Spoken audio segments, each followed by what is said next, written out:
someone who's trying to do the opposite. There's someone who's trying to weaken our economy.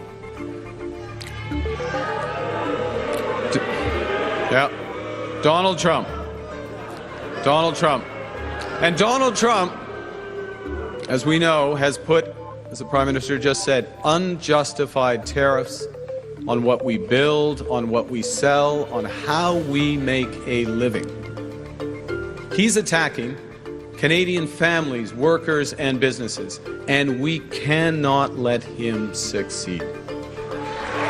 And we won't. We won't.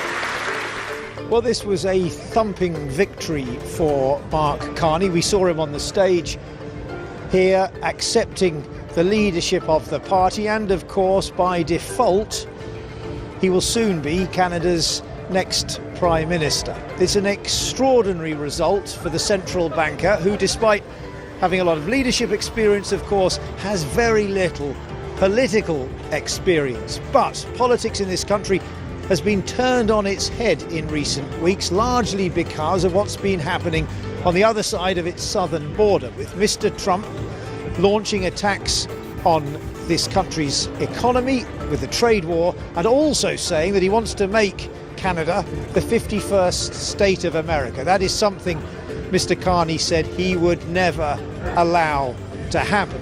You can see the assembled ranks of the media behind me with their studios built there. The anticipation across the board is that Mark Carney will now call an early general election in an attempt to make his leadership of this country his own.